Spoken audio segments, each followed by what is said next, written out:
एक शाम प्राची टीवी पर सीरियल देख रही होती है। तभी उसकी सास वहां आती है। अरे सीरियल में तो ऐसे मग्न है जैसे आज रात का खाना पड़ोसी आकर बनाएंगे। मुझे पता ही नहीं था आपने अपने बेटे की शादी पड़ोस में भी की हुई है। हैं? मतलब? मतलब इस घर में सारा काम बहू ही करती है, आप तो सिर्फ खर्राटे मारती हैं। अच्छा जी, फिलहाल तो तुम आराम फरमा रही हो, चलो जाओ, ये मेरे टीवी देखने का समय है। आहा, इसीलिए मुझे भगाया जा रहा है। सॉरी, अब तो बिल्कुल नहीं जाऊंगी। प्राची की इस बात पर दोनों सास बहू के बीच टीवी रिमोट के पीछे बच्चों जैसे छीना झपटी शुरू हो जाती है, जिसके बीच श्लोक भी काम से घर वापस आ जाता है। आज मेरी चूहे बिल्ली की जोड़ी किस बात पर झगड़ रही है? अरे तेरे बीवी मुझे टीवी ही नहीं देखने दे रही। अरे तुम्हारी मम्मी मुझे खाना बनाने के लिए फोर्स कर रही है। अरे वाह, ऐसे बेतुके रीजन पर तो बच्चे भी झगड़ा नहीं करते। अरे मुझे कुछ मत बोल, सब इसने ही शुरू किया है। हाँ हाँ, जैसे आप तो बहुत दूध की धूली है ना। अरे बस, दोनों चुप। प्राची जाओ, खाने की तैयारी करो। और माँ तुम छोड़ो, तुम्हें क्या बोलूं, शांति से अपना सीरियल देखो, मुझे दोबारा लड़ने की आवाज सुनाई नहीं देनी चाहिए। ऐसा बोलकर श्लोक वहां से चला जाता है, जिसके पीछे पीछे प्राची भी कुछ न कुछ बड़बड़ाते हुए रसोई में चली जाती है।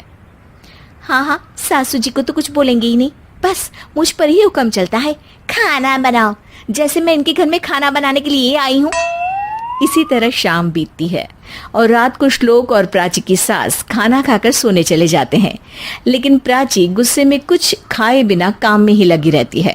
इस घर में किसी को घंटा फिक्र नहीं पड़ता, मैं खाऊं या भूखी रहूं। प्राची कुछ देर के लिए रसोई से बाहर जाती है और जैसे ही वापस आती है तो वहां दूध का भरा ग्लास देखकर हैरान रह जाती है। फिक्र पूरी है, बस दिखाना नहीं है। प्राची दूध पीकर सोने चली जाती है और अगली सुबह एक बार फिर सास बहू का कार्टून नेटवर्क स्टार्ट हो जाता है। ये तुमने ही किया है। अरे अजीब जबरदस्ती है, मैं बोल रही हूँ मैंने कुछ नहीं किया। दोनों ने मिलकर पूरे घर को पागल खाना बनाया हुआ है। यहाँ कोई नॉर्मल इंसान तो रह ही नहीं सकता, इसीलिए अब पड़ोसी क्या रिश्तेदार भी घर आने से कतराते हैं। और सुन बेटे, तू भी चंगा, तेरी माँ भी चंगी, तेरी बीवी भी चंगी, रिश्तेदार। हाँ जी, आपको नहीं पता क्या, गंगाधर ही शक्तिमान है, रिश्तेदार ही। हाँ हाँ, बस समझ गया। कभी जानवरों जैसे लड़ेंगी तो कभी जुगलबंदी करेंगी। भाई मैं आप दोनों के बीच में नहीं फंसना चाहता। सास बहू की इस मन मौजी जोड़ी से परेशान होकर श्लोक अपना सिर खुजलाता वहां से चला जाता है। चलो अब मैं भी कीर्तन में जा रही हूँ। इस पर जैसे ही सास कमरे में अपना पर्स लेने जाती है तो वहां नाश्ते की प्लेट रखी देख मुस्कुराने लगती है और नाश्ता करके घर से बाहर निकलते हुए कुछ पैसे टेबल पर रख जाती है, जिसके कुछ देर बाद सिलेंडर वाला घर आता है। ओ मोरी मैया, मैं सिलेंडर के बारे में तो बिल्कुल भूल ही गई थी। घर खर्च के सारे पैसे भी मम्मी के पास है और श्लोक से बोला तो उल्टा 4 बात सुनाएंगे।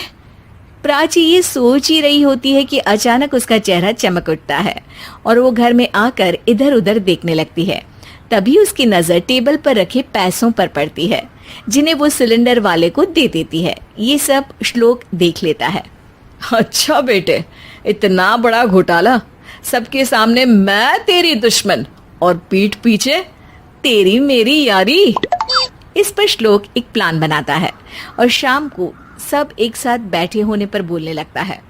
माँ, तुम दोनों की बहुत लड़ाई होती है, इसलिए मैं सोच रहा हूँ कि प्राची को उसके घर छोड़ाऊं, इससे वो भी खुश रहेगी और तुम भी।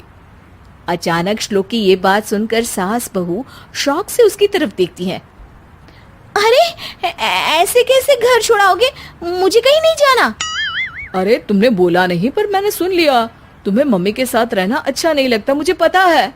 अरे वो, अरे जब बहू खुद कुछ काम बोले तो वो तुझे सुनता नहीं, और अब जो इसने बोला ही नहीं वो तू समझ गया। जब उसे नहीं जाना तो फिर जबरदस्ती क्यों कर रहा है? अच्छा, फिर आपको मौसी के घर छोड़ाता हूँ, बस अब आप दोनों एक घर में एक छत के नीचे नहीं रह सकती। मैं इस टॉम एंड जेरी की जोड़ी को और नहीं झेल सकता। है? ऐसे कैसे नहीं रह सकते? तुम्हें इतनी दिक्कत है तो तुम्हारा बोरिया बिस्तर पैक कर देती हूँ, लेकिन मम्मी जी कहीं नहीं जाएंगी। बिल्कुल यही सुनना था मुझे।